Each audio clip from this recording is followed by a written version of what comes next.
All rise. The Court of Appeals Division 1 is now in session.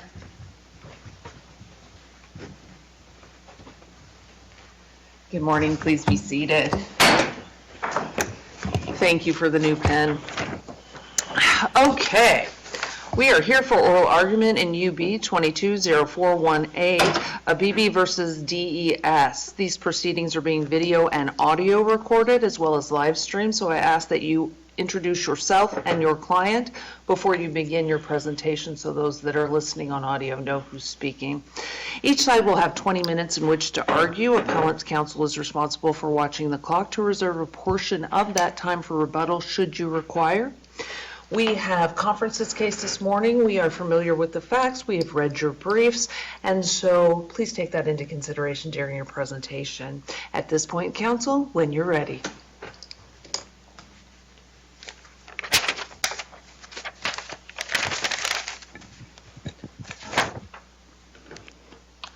May it please the Court. My name is Jorge Cos, and I, along with my colleague, Corey Cowan, represent appellant Abraham Abebe, who is also here today in the audience. I'll do my best to reserve 5 minutes for rebuttal. Your Honors, for decades, this Court has stated that unemployment benefits are a remedial statute, such that the law and facts should be liberally interpreted to grant benefits and narrowly interpreted to deny them. This case challenges the Court to decide whether that principle is merely lip service or whether it means what it says in practice. The sole issue before the Court is simple: whether Mr. Abebe established good cause to reopen the administrative hearing related to DES's denial of his claim for PUA benefits. Okay, counsel. This is all based on his misunderstanding of the registration requirements, so let's just cut to the chase. If he misunderstood the registration requirements based on a language barrier, why did he not tell the ALJ that?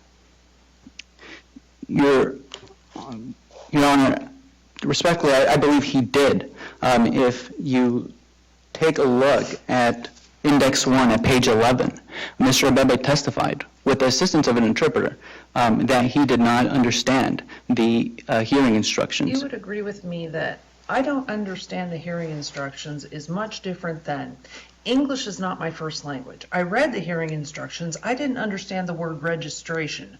I have no idea what that means. In my language, it means let's go to dinner. So that's why I didn't understand. He provided absolutely no explanation during the hearing about what caused the misunderstanding. So we're left to wonder, did he not read it or did he not understand it? Your Honor, I understand the point you're trying to make. I would also point out that Mr. Abebe does struggle with English, so the fact that he is providing testimony at an administrative hearing, which he is not familiar with, and at which he has no representation from counsel, that information cannot be pulled out from him in the way that it could have been. And he's testifying with the assistance of an interpreter at that point.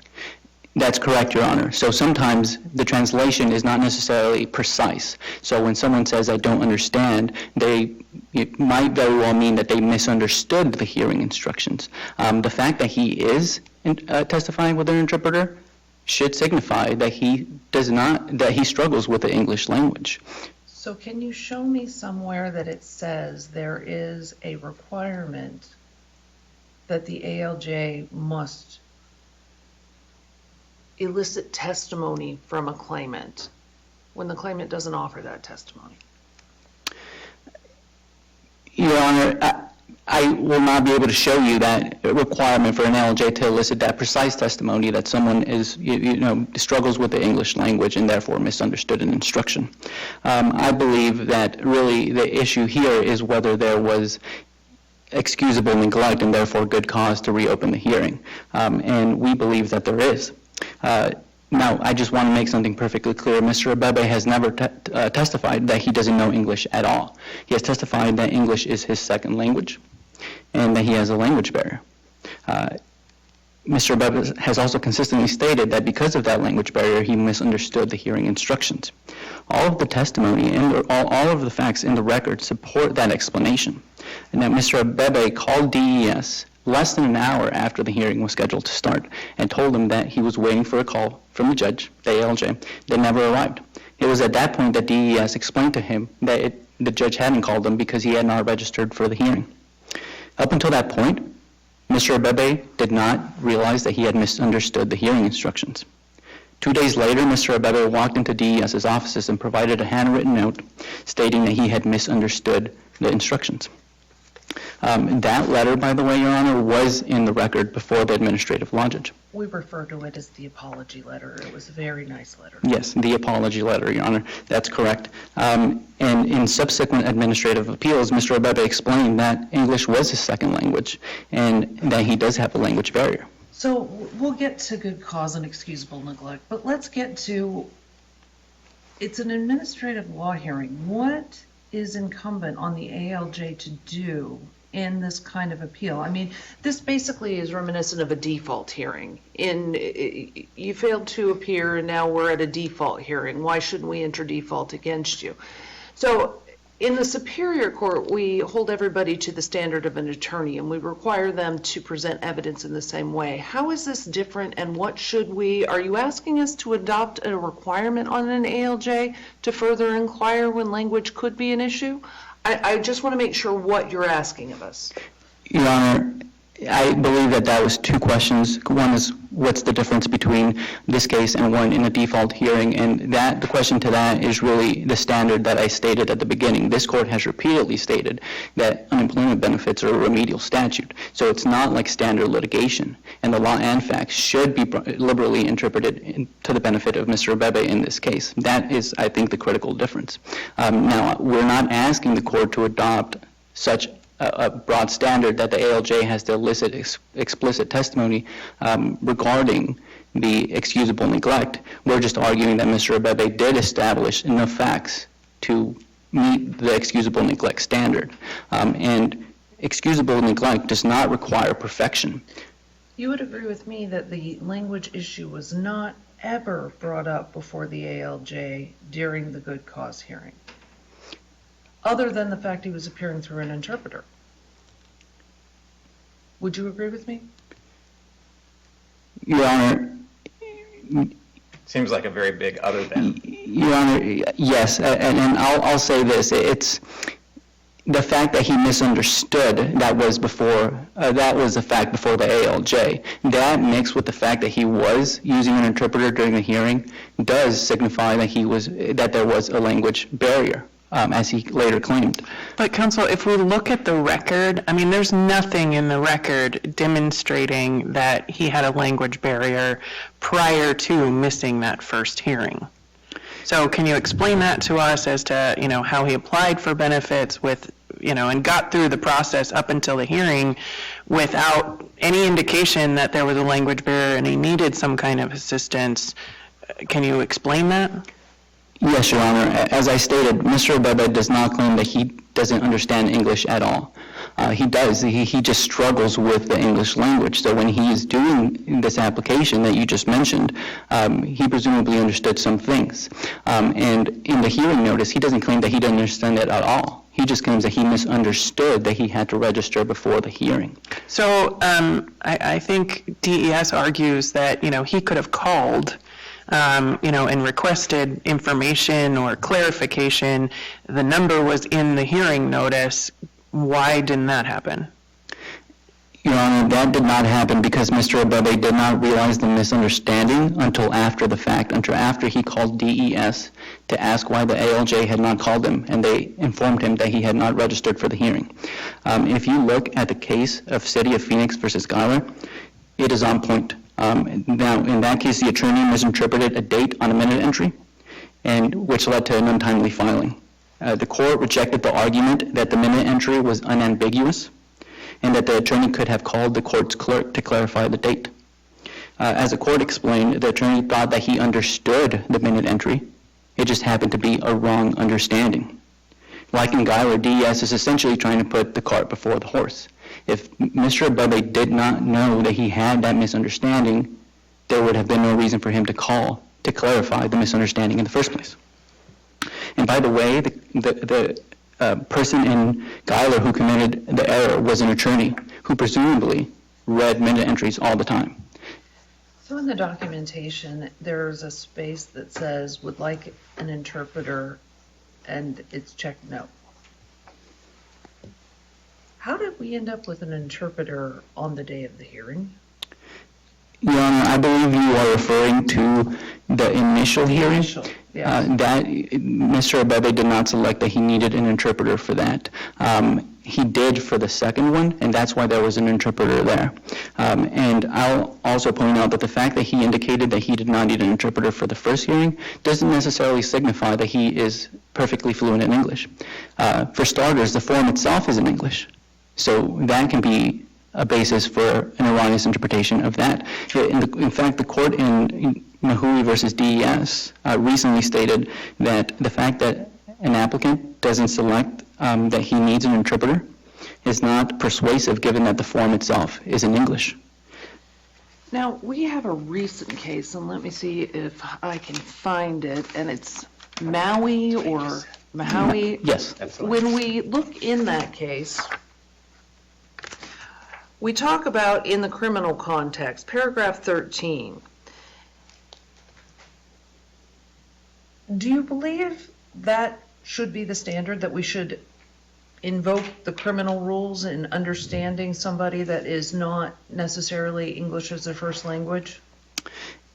Your Honor, in this particular case, yes, and especially when dealing with unemployment benefits, because I believe the court is obligated to liberally interpret both law and facts. So to the extent that the criminal procedures or rules for language barriers apply in that context, and if they're more liberal than the ones that would normally apply in litigation, then yes, the court should borrow from them. So I circle back to what kind of obligation are you asking us to impose on the ALJ when an interpreter is being used in a good cause hearing? Do they have an affirmative duty to say, was that misunderstanding based on your grasp of the English language? I mean, what do you want us to do here to make sure this doesn't happen again? Your Honor, that might not be necessary in every single case, but I believe in this case it was. Mr. Abebe clearly stated that he had a misunderstanding. He's testifying with the assistance of an interpreter, and the handwritten note itself, which was before the administrative law judge, which you have called an apology letter, clearly shows that he struggled with the English language. And it's not just grammatical and punctuation errors, as DES contends. It clearly shows that this is a person whose English is not their first language. I'd like to point out that Mr. Abebe speaks Amharic. I know that DES contends that he should have sought help from an English-speaking acquaintance. First, there is no evidence that he has an English-speaking acquaintance. And second of all, to the extent that someone did he sought help from an English-speaking acquaintance, he would have still probably struggled to understand them when they tried to explain it to him in English. And I know that for a fact because I've had, struggled communicating with Mr. Weber throughout this appeal. So even that might not have remedied the misunderstanding in the first place. So let me ask you another question. Registration requirement. Is it a rule? Is it a statute? Is it a regulation? And how can they use that to default somebody for not complying? It's not like he didn't appear. It's you didn't register. And the registration requirement is not statutory. So can you walk us down that line at all? Sure. I believe that is a requirement that DES has created for, ease of carrying out the administration of their unemployment benefits programs. Registration to DES may be very clear, and it might be very clear to an attorney or a judge who regularly deals with these types of cases. But it's not so to someone who doesn't, especially if they struggle with the English language. Registration itself is not necessarily an unambiguous term. It can be amorphous. What a person has to do to register is not necessarily clear. Now, DES is likely to stand up here and point out that that precise language that you just identified was bold. It was in bigger font. I'm guessing their better argument would be, registration's not a basis. You can't default somebody based on the failure to register, but you could default them if they don't show up. again, but although here it's admittedly 45 minutes after the start of the hearing. Your Honor, that's correct, and that's a correct characterization of the facts here. And had this been in person, for example, Mr. Abebe would have been on time because he was waiting for the administrative law judge. It's more than that, though. Had it said, call this number at this time, or you may be defaulted, he would have done that too. Your Honor, I respectfully disagree with that statement just a bit, because had it said that, again, the way we're discussing it right now is... Listen to what I Yeah. said. Call this number at this time and you will be connected with your hearing officer. Mr. Abebe would have called that number at that time based on the fact that he called the number 45 minutes later when he didn't receive a phone call. Am I right? Sorry, Your Honor, yes, I misunderstood earlier. Okay, Yes, I just want to absolutely. make sure. So when we talk about failure to appear in a criminal case means that your person wasn't standing before this judge when the hearing began. When we talk about failure to appear here, we're talking about a completely additional step that's not authorized by regulation or statute. Would you agree? Yes, I would agree. So it's by DES rule. Would you agree? I would agree, Your Honor. And what does that DES rule serve to do? Your Honor, I am not sure entirely what that additional step serves. I know that DES could have easily imposed a different rule requiring Mr. Abebe to call in, just as you mentioned earlier, which would serve the exact same purpose. It requires a person to be there at a certain time. Mr. Abebe was. When I look at the regulation, let me see if I can find it here and get out my papers. Okay, so it's AAC R6- blah, blah, blah, blah, blah. And it talks about failure to appear. But when we talk about failure to appear, it means you weren't there when it was scheduled to go. And because of that, you're deprived of your due process rights because you basically waived them by not coming. But to me, conceptually, this adds an additional step that is not clear. So when we talk about failure to appear, is failure to register the equivalent of failure to appear? That's what I can't, I'm having a disconnect, and it's just kind of an esoteric disconnect. Nobody's argued this, just wondering out loud. Your thoughts? I understand, Your Honor. It's not the same. Failing to appear and failing to register is not the same. It's not, like you pointed out, it's not required by the regulatory or statutory language. The evidence isn't controverted that Mr. Abebe was standing by, waiting for the administrative law judge to call him. There is no evidence to the contrary. And again, we live in an era where some of these administrative hearings are happening over the phone, but had this been in person, Mr. Abebe would have been there and present, ready for the ALJ when he was ready to start. So we're talking about a lot of, what ifs, and if this happened, then this would have happened. My question is how long does it take for there to be, he was waiting by the phone for somebody to call him, right? And he called immediately. I think that those facts are pretty clear. It was very, close to the time that the hearing was supposed to start. But, what if he waited for 2 days? At what point do we say we draw the line, right? Because I think you're saying that this was good cause. Where do we draw the line and say that it's no longer good cause? We do have somebody that has waived their appearance and failed to appear versus, a person like Mr. Abebe. Your Honor, I don't know that there is a bright line rule. I think each fact should be assessed based on its individual facts. And in this case, all we're arguing is that less than an hour in this case when Mr. Abebe called does show excusable neglect and good cause. If you're asking whether 2 hours, 3 hours is still going to be excusable neglect, it's probably, as the time goes up, it's probably less and less, right? But we believe that less than an hour in this case, in conjunction with the other facts, that when he called in, he stated that he was waiting for a call from the administrative law judge, that 2 days later he walks into DES and delivers a handwritten letter, an apology letter, saying that he misunderstood. We believe that those facts are sufficient to show excusable neglect. Your Honors, if it's okay with you, I'll reserve the remainder of my time for rebuttal. Thank you. Counsel, when you're ready.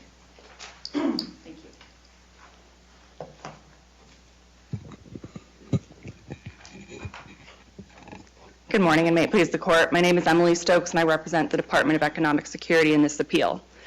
The issue today is whether the Board abused its discretion when it decided that Mr. Abebe did not establish excusable neglect for failing to register and appear at the hearing. Before we get to that, can we Yes. get to my esoteric question about it's a rule that denies due process, adopted outside of the regulations, and it seems somewhat to run afoul of your own regulations.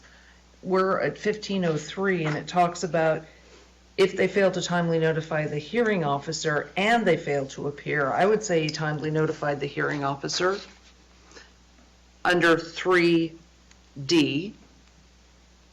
Are you with me? Yes. Okay. Well, so the registration requirement itself serves important purposes. When we're going to have telephonic hearings and when there might be multiple witnesses involved, when there may need to be an interpreter on the line, the registration requirement allows the department to be prepared for the hearing to make sure that an interpreter is present if needed, that the ALJ has good phone numbers for any witnesses that might need to be added into the line, and to make sure that the actual claimant has a good phone number that will be secure when the ALJ calls him. So that is the reason for Certainly a good practice, but the failure to follow it, should that result in a default? in this case, because I guess what I'll say is this: if Mr. Abebe had wanted to appear in person, he could have. There is a way to do that by calling the number and asking to appear in person if there was any concern regarding this registration requirement. But if you do choose to appear in a telephonic hearing, the registration requirement is there because it serves these important purposes. And I do believe it is a reasonable rule, and that if a person fails to follow the rule, even though it's very clearly stated in the notice that you need to register, that would constitute a good cause to default. You agree with me that your entire department's authority comes from statute. Your department is authorized to adopt regulations. Rules are something kind of a little bit different, and I haven't been able to locate the rule that says registration is what it is. But you're saying a agency rule overrides a statute and the general purpose of the statute to deprive him of due process and ultimately unemployment benefits. That's what I'm struggling with, and nobody's arguing that, but I'm just trying to get it straight in my head, so help me do that. I don't think that the rule runs afoul of the statute or due process. The registration requirement is how you appear for the hearing. That's how you appear at the hearing, is you register for it Then it would 15 minutes to 24 hours. Can I ask- At the can I ask- hearing, not registration. Can I ask you a question in another way? Sure. So I think what Judge Campbell is talking about is basically the department has a policy that isn't adopted within a regulation under the appropriate process to give notice to our citizens about, what the process is, and there's no authorization in statute. So at what point does a department policy that is just implemented on the department's own without authorization from a statute or a duly adopted regulation, where do you have support that is justified in taking away someone's due process? Well, the cornerstone of due process is to receive notice and the opportunity to be heard in a meaningful manner. So that's the touchstone that we start with. And here he was given notice of the hearing and how to appear at it, and he was given a reasonable opportunity to appear and be present at his hearing. So even if the rule itself isn't included in a statute or a regulation, at the end of the day, the notice that he was given satisfies due process because it gives him notice of what he needs to do to appear and gives him that meaningful opportunity to appear. So I don't believe that this rule for the department does violate due process, especially here where he was actually given the notice. Yeah, if I'm making the argument for you, I would just say that the registration has nothing to do with the default. If he had called before the hearing, you presumably would not have precluded his participation in the hearing. It's his failure to attend that you're saying resulted in the default, as opposed to this registration requirement created by rule. Yes, I mean, he had the opportunity to call in prior to the hearing, up to 15 minutes prior to the hearing, to register for the hearing. Had he called at the exact time, there's nothing in the record to suggest that the ALJ wouldn't have taken his call. Could I just get to now Yes. the reasoning given by the ALJ? I'm reading two reasons. Failing to either read or follow the instructions for the hearing is not excusable neglect. But that doesn't account for not understanding. Assume someone reads and doesn't understand. That can't be a hard and fast rule. You would agree with that? If someone doesn't understand the instructions, that's not going to be the basis. If someone doesn't understand the instructions, then the next question would be, what did they do? Well, that's the next part was, if he did not understand, it was his responsibility to contact the department. But doesn't that assume that you understand enough to know what you don't know? I think in this case, it comes down to, excusable neglect is an objective standard where we look at what this person did. Would a reasonable person or a reasonably prudent person in their same circumstances have made this mistake? Every case is taken on a case-by-case basis, and the facts in this case are that Mr. Abebe is saying that he knows going into this hearing that he doesn't have a great command of the English language, and he knows going into this hearing he's received a notice that has about 3 or 4 pages of detailed instructions. A reasonable person in that situation, even if they might think they understand what they're reading, if they do in fact know they have this language barrier, a reasonably prudent person would seek information or advice prior to the hearing. I'm going to ask to stop you there. If I read a piece of paper with a bunch of instructions on, and I believe I understand them, even though they're in French, and French is not my first language. I think I get it. Okay, I get this. And I'm sitting there and I'm waiting and I've done something wrong. I don't know I've done it wrong until after the fact. And a reasonably prudent person after the fact would go, I must have misunderstood something. I didn't know I misunderstood something, and call, which seems to be what happened here. Like, you don't know what you don't know until you know it. And he didn't know that he was supposed to register, according to Mr. Abebe, until he contacted the department after the scheduled time for the hearing, right? You don't know what you don't know until it happens, but if this court were to accept that now can be excusable neglect, it could open the floodgates. Any person who reads this thing and just doesn't understand what it says would now be able to say... Does it open the floodgates when you have someone who calls within 40 minutes and says, I was waiting for a call, they didn't call? What other conclusion can you draw from the fact that he calls right afterwards? I'm struggling with any other conclusion than, I didn't understand it, I'm here now. Why is that not excusable neglect what's your interpretation of him calling right after? Him calling right after was what is a prong in whether or not... So what else is there besides that he could have done? If he truly did not understand, and that seems... He's there with an interpreter, he says, I don't understand, and with this overlay of we generally disfavor defaults, we like to get to the merits of things, with the other additional overlay of this is a remedial statute, why wouldn't we want to get to the merits of something under these circumstances?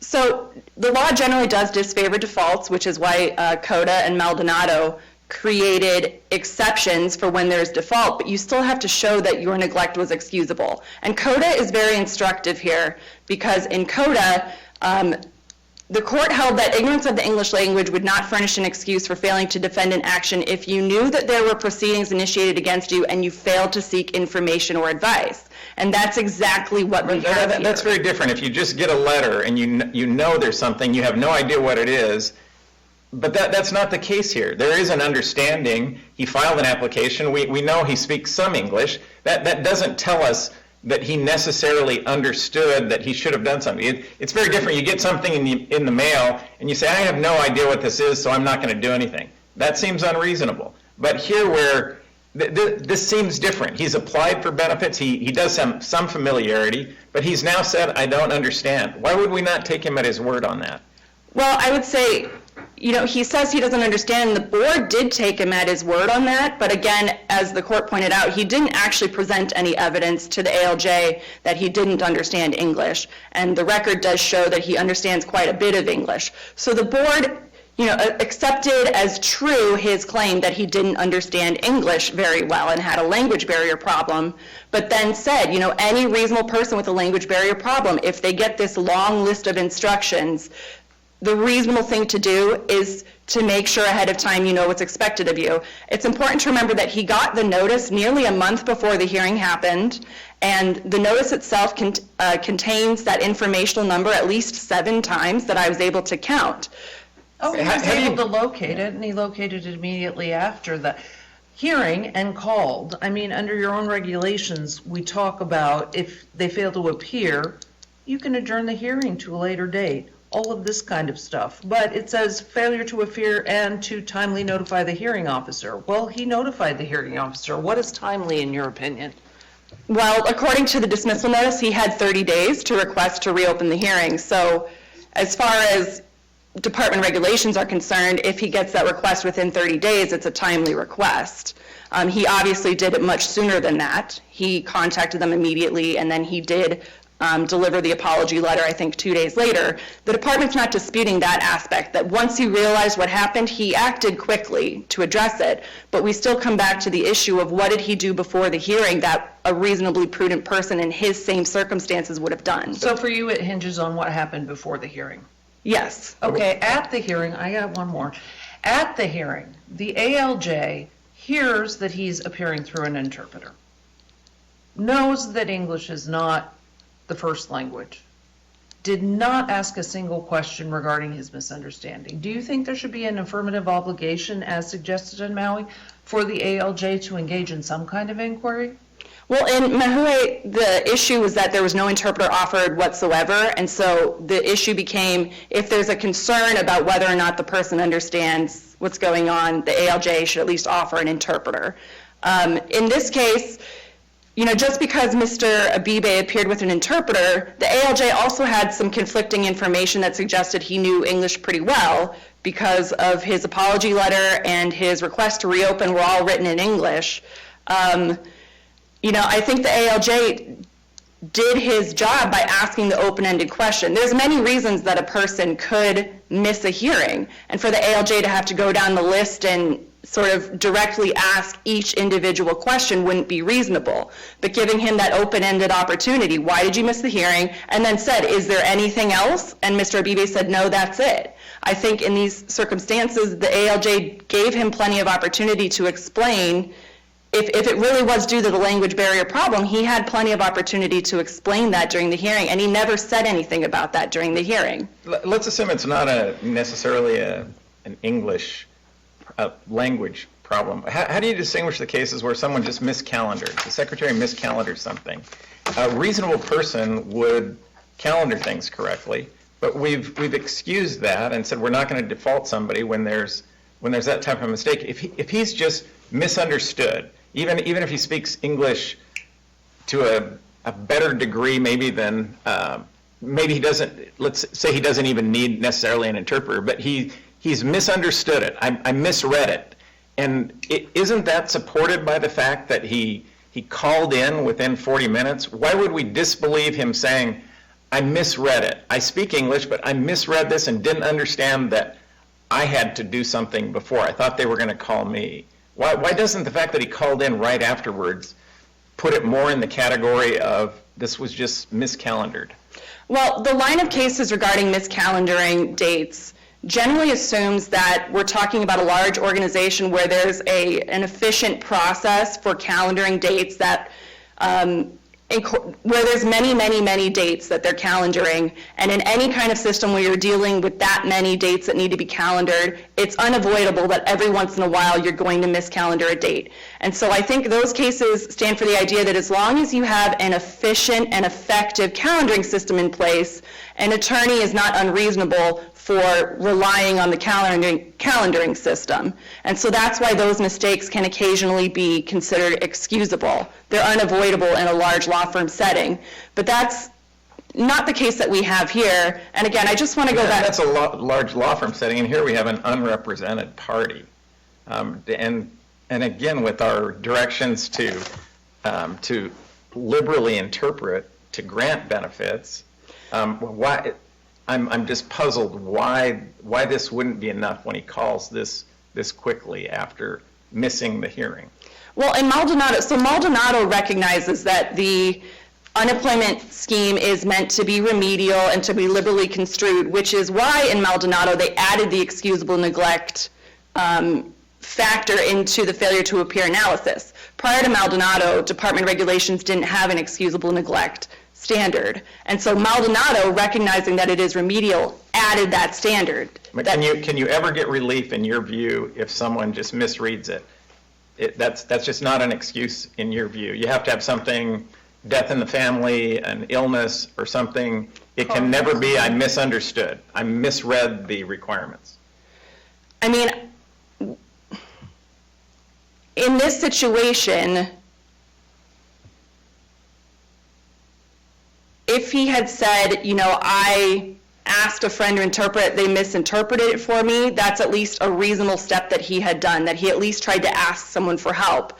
But to just say, I just misunderstood an instruction when it's clearly written multiple times. But you say clearly written, and I agree with you. It is clearly written.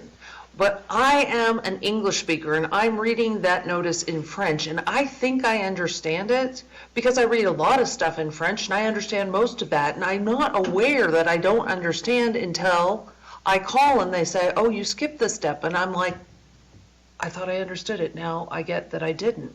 So what was he supposed to do if he was of the belief he understood, but he agrees he misunderstood? And so he just is precluded from, and we're not even talking about whether or not he gets benefits. We're just talking about whether or not he gets a hearing to determine if he gets benefits. So why is that not excusable? Again, I just go back to CODA, because CODA is directly on point, that ignorance of the English language doesn't furnish an excuse if you know there are proceedings and you fail to seek information or advice. So let me ask this question. The notice is in English and Spanish. Yes. So I can see an argument where a Spanish speaker claims they don't understand. The notice is in both languages for help. But why do you even put Spanish on that form? I would guess because that's the most common other language here in Arizona. But under what you're saying, it should be unnecessary. I mean, I guess theoretically that's true, that if a person is reading and there's English and they know that they struggle with English, it is their responsibility to make sure that they understand the instructions prior to the hearing. That's not an unreasonable thing to ask of a litigant, and that's why the board didn't abuse its discretion when it decided he should have sought information prior to the hearing. If all of that is true, why is Spanish included? I mean, it costs a lot more for paper, printing, etc. Why is Spanish included? Again, I think just because it is the most common other language. So that would be an acknowledgement on behalf of the department that maybe the instructions aren't as clear to non-English speakers and Spanish people would benefit from having the translation? Yes, but again, each case needs to be assessed on its own case-by-case facts. And this is a case where Mr. Abebe has shown that he does, in fact, understand a lot of English. So there's nothing to suggest that he couldn't read that instruction and understand what it meant, and that he couldn't read and find the phone number, which he did. He obviously found the phone number when it was time, when he called in after the fact. So, on the specific facts of this case, there really is nothing to suggest that he couldn't either read the notice and understand it, or at least know that he needed to call in to ask for help. If he knew that English is really not a language that he understands, he needed to make sure ahead of time that he understood what was expected of him. So Ms. Stokes, let me ask you one more question. What's the harm in giving him a hearing? He calls in 40 minutes late to this hearing. What's the harm in saying, okay, you misunderstood, we're just going to go ahead and give you this hearing, you did make some kind of attempt. What's the harm? Well, the harm is if every single person who just misunderstands instructions gets their near hearing, now you're going to get a backlog, and people who have followed the rules and are waiting on their hearing are going to have to wait longer. Keeping in mind that during the pandemic there was a dramatic increase in filing, so there's an increase in appeals. And the system really, there is a benefit to having a system that runs smoothly. There's a benefit to having a system where, if a person misses their hearing for good cause, of course they should get another hearing.